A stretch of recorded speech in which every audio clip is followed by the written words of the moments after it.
Bonsoir tout le monde. Donc ce soir, un nouveau cours. Je vais traiter d'une question très très importante, le libre arbitre. Est-ce que le libre arbitre, ça existe? Alors vous allez me dire, évidemment, j'ai le choix de. Vous allez voir que c'est pas si simple et que la Torah en fait arrive à des conclusions qui sont un petit peu, on va dire, plus compliquées, plus différentes que ce qu'on a l'habitude de penser. Voilà. Si on se base sur l'essence du monde, alors le libre arbitre n'existe pas. Non, il n'existe pas.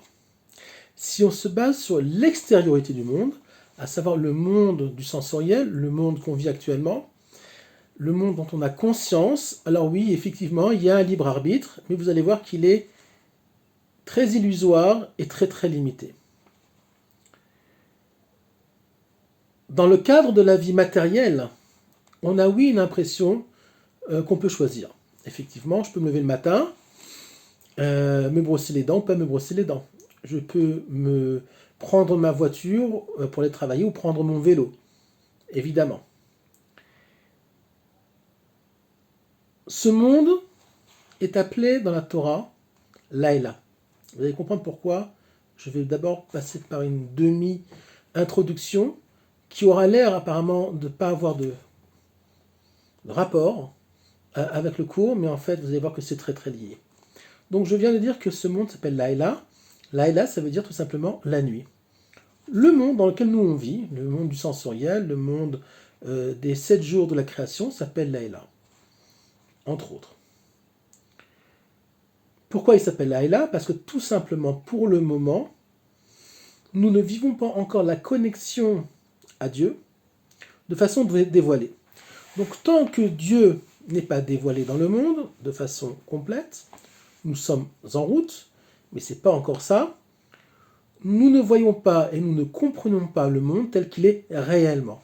On croit que, mais en fait, on comprend peut-être 1% de ce monde-là, même au niveau matériel.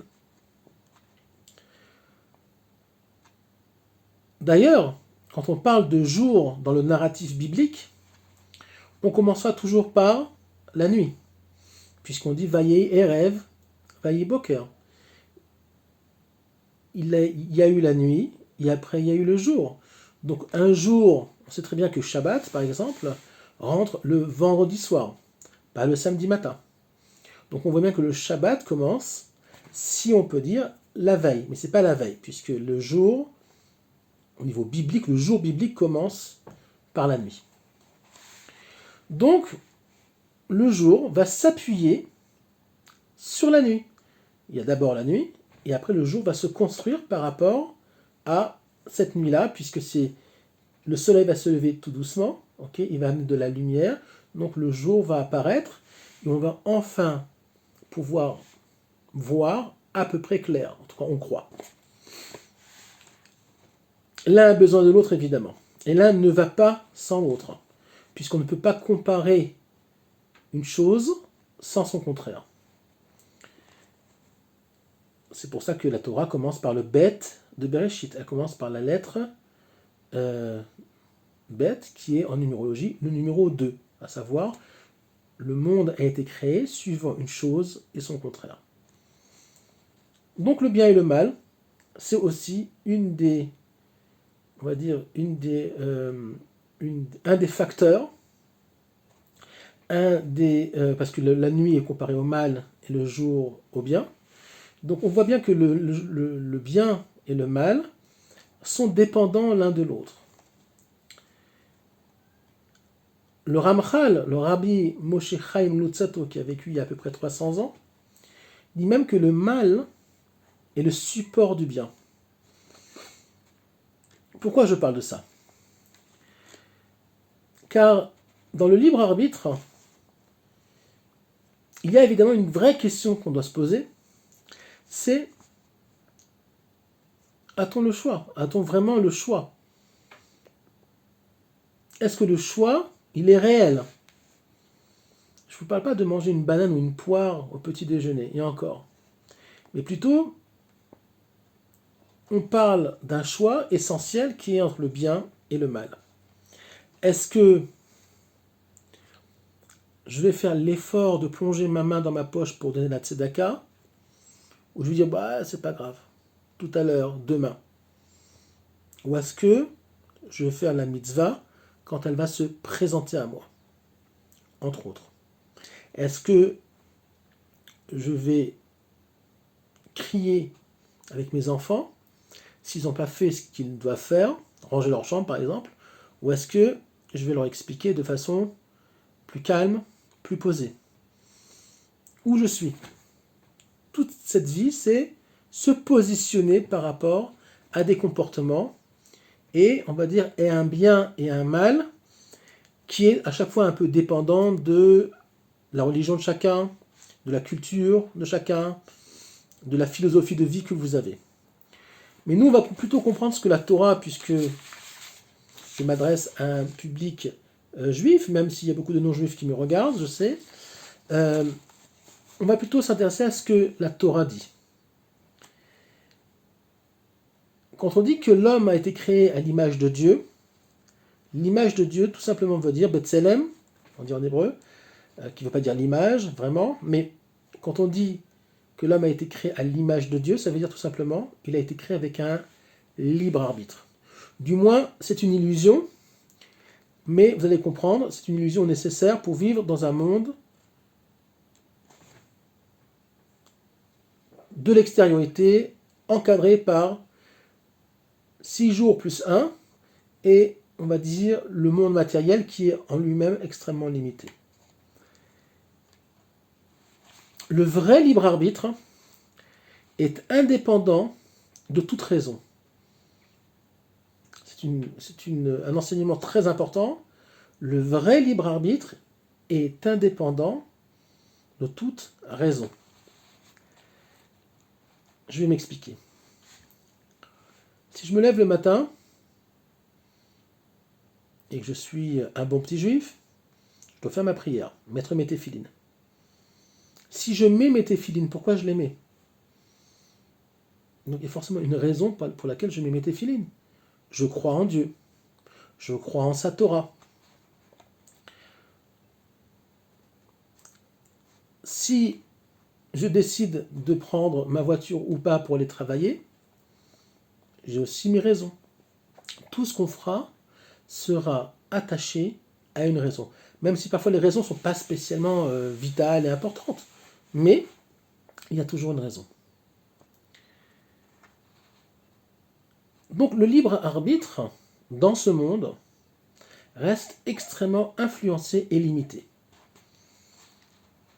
Le libre arbitre, on va dire, dénué de toute raison, n'existe pas, en tout cas pas à notre niveau. Il est au niveau des tzadikim gemurim, et il y en a un par génération.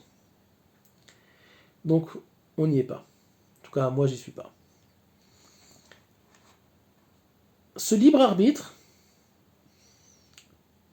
qui est donc limité et influencé, est attaché, marié même, on peut dire, à notre ego, à notre moi, puisque c'est ma prise de conscience, mon ego, dans le sens pas égoïste, mais mon ego, donc je vais plutôt dire mon moi, qui va me permettre de dire je fais ci ou je fais ça. Or, Ani, en hébreu, ça veut dire moi, je, ce sont les mêmes lettres que Ein. Ein, ça veut dire il n'y a pas, n'existe pas. Alors, ça c'est au sens simple. Maintenant, le Ein, je ne vais pas rentrer dans les détails, parce que c'est compliqué, mais le Ein est une force spirituelle, un or, si on peut dire, c'est une énergie, qui a précédé même la création de l'univers, dans le sens où, si on peut se placer, c'est avant Bereshit, c'est une force. Le Ein est une force. C'est quoi ce Ein? Ein la Noa Saga. C'est une force qu'on ne peut pas comprendre. C'est une force spirituelle qui est au-delà de toute compréhension, donc qui n'est pas, on va dire, accessible à nous en tant qu'humains, au niveau de la compréhension évidemment. Donc, je reviens un peu plus sur Terre et je vais parler donc du moi, de l'ego. Donc l'ego, c'est quoi? C'est la prise, sa conscience de soi, même si elle est partielle, qui nous permet donc de vivre, d'évoluer et de nous donner une identité dans le cadre de vie dans lequel on vit actuellement, le monde, ce qu'on appelle le monde de la malchroute. Okay, si je n'ai pas d'ego, si je n'ai pas de moi, je ne peux pas vivre. On ne peut pas m'appeler, donc je n'existe pas. D'accord? L'homme est social. Un homme qui vit seul sur une île déserte, à la fin, il devient un petit peu zinzin. Donc l'homme est social. Il a besoin qu'on l'appelle. Il a besoin d'exister. C'est pour ça que la communication dans le couple, c'est très important. Les couples dans lesquels on ne parle pas finissent toujours par divorcer, ou les couples dans lesquels on parle trop, aussi parfois divorcent. Parce qu'il faut toujours un juste milieu, même dans la communication, c'est très important. Donc cette illusion de j'existe, de ce moi, a un rapport évidemment très très très intime avec mon libre arbitre. En tout cas, on nous le fait croire. Hachem, le créateur de l'univers, a créé un monde où beaucoup de choses sont des illusions, mais c'est ce qu'on appelle des illusions nécessaires. C'est ce qu'on appelle dans la Torah le Ani Aechechi, le moi nécessaire. Dieu a créé un moi, un ego, pour qu'on puisse évoluer, pour qu'on puisse manger, pour qu'on puisse faire avancer l'humanité au niveau de la procréation, au niveau des sciences. L'homme a besoin de se sentir un petit peu Dieu, a besoin de sentir un moi pour pouvoir faire évoluer donc le monde de la matière telle qu'il a été créé. Après ça changera, vous verrez que le libre arbitre, avec, on va dire, l'évolution spirituelle du monde, va disparaître. On va comprendre que plus on élève son état de conscience, donc plus son niveau spirituel est élevé, plus sa connexion à l'éternel, donc à l'infini, est élevée, plus notre moi et notre libre arbitre va disparaître. Plus je m'attache à la Torah et aux mitzvot, plus la mitzvah, qui veut dire, qui vient du mot tzivouï, tzivouï ça veut dire, c'est un ordre pratiquement, c'est pas une option, fait partie de ma vie, donc plus je me fonds à l'éternel, qui est le seul être existant par lui-même. C'est le seul moi qui est libre et qui est détaché de toute raison.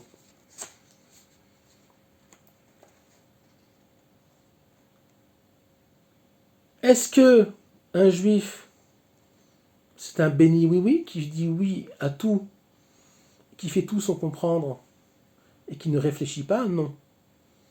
Donc c'est un paradoxe difficile. C'est le paradoxe de Nassé Venishma. D'abord tu fais et après tu comprendras.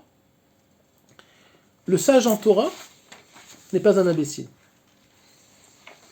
Pourtant, je viens de dire que plus on va faire, plus on va se rapprocher de l'éternité, plus on va se rapprocher de la Torah, plus notre libre arbitre va disparaître, puisque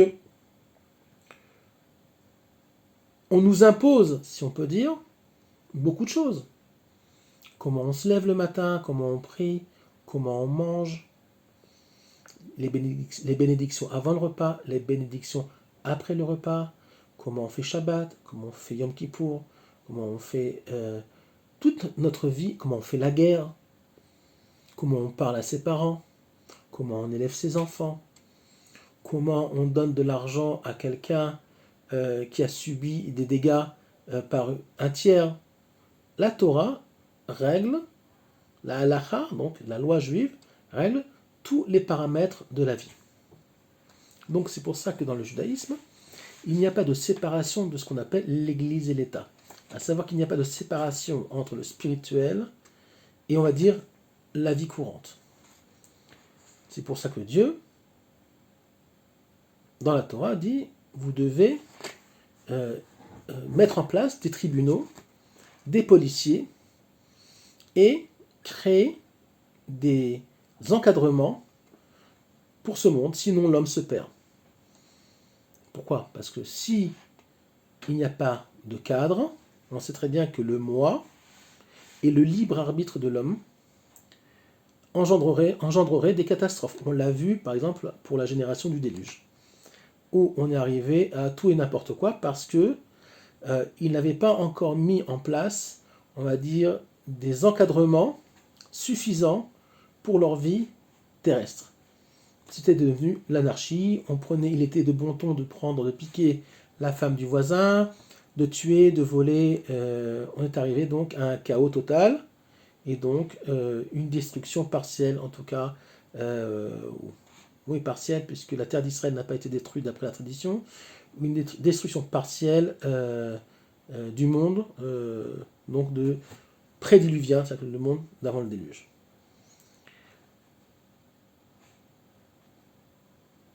Pour arriver donc à ce niveau de conscience et d'annulation de soi, il faut étudier la Torah. Pour permettre à Dieu de s'exprimer dans le monde, pour qu'on soit le canal du divin dans le monde, ce qui est le rôle du Ham Israël, il faut s'annuler devant l'Éternel. Comment on s'annule? Tout simplement en, si on peut dire, obéissant aux lois de la Torah. Alors vous allez me dire, oui, mais c'est dépassé, etc. Plus vous allez étudier, plus vous allez élargir vos réceptacles de lumière, plus vous serez libre. C'est-à-dire qu'on n'est pas là pour obéir dans le sens humain du terme. Plus je vais m'annuler par rapport à la seule chose qui est vraiment libre, à savoir l'Éternel, plus moi-même je vais être libre, puisque je vais me marier, je vais me jumeler justement à cette éternité, donc au Créateur de l'univers. L'ego négatif, donc le moi, je, moi, est signe d'ignorance, est signe de maladie mentale. Et c'est la maladie mentale de toutes les générations et particulièrement la nôtre. Les gens croient qu'ils ont le choix. Les Juifs croient qu'ils ont le choix de venir ou pas en Eretz Israël. Les Juifs croient qu'ils ont le choix de faire ou pas Shabbat. Ils croient qu'ils ont le choix de prier, de mettre leur téphilines, etc., etc. Vous n'avez pas le choix. Alors vous allez me dire, pourtant, moi je ne fais pas. Moi j'ai pas envie. Shabbat, ouais, bon, d'accord. J'ai étudié un petit peu comme ça en passant, mais Shabbat, je peux pas, j'ai pas le temps, j'ai des choses à faire. Laissez-moi tranquille. Alors sachez une chose, vous êtes des esclaves. Quelqu'un qui n'est pas dans la Torah est un esclave. Il est esclave de qui? C'est pas moi qui le dis. C'est j'ai oublié son nom, qui est un des plus grands kabbalistes du XXe siècle. Son nom me reviendra. Ça me reviendra. Il écrit dans un de ses livres que plus on est dans le moi, plus on est esclave, parce qu'on est esclave de nous-mêmes. Donc on s'éloigne donc de la seule chose qui est vraiment libre, à savoir le Créateur de l'univers.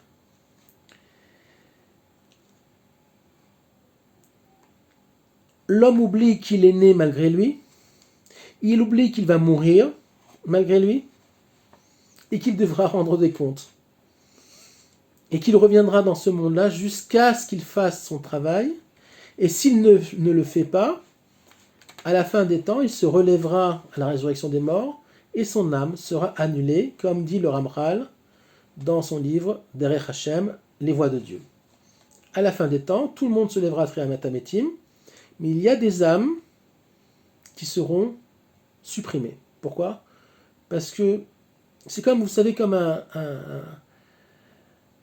jardinier. Parfois, pour assainir un arbre, il faut couper certaines branches pour que ça repousse mieux. Ben, c'est exactement ce qui va se passer.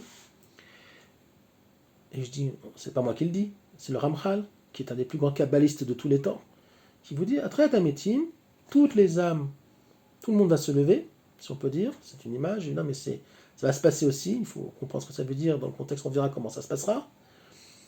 Et puis, Dieu fera un tri. Toi, tu n'existes plus, tac, il y a un retranchement, toi tu restes, etc., etc. Donc, faites attention à ce que vous faites. Donc on voit qu'en fait, on n'a pas de libre arbitre du tout, au niveau du cosmos, au niveau de la création elle-même. Le libre arbitre est très très très illusoire, il est très momentané. Il n'est que dans un cadre de vie de 0 à 120 ans, et même ça, il est influencé, comme on a dit, par des raisons.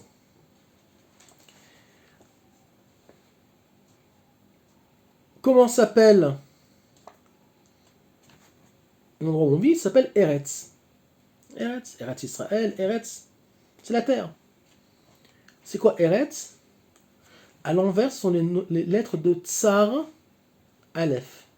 Quelque chose qui est étroit pour le divin. Aleph étant l'unité divine. Donc, et Tsar, ça veut dire étroit.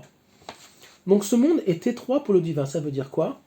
Ça veut dire que tout simplement, c'est un monde, de nouveau,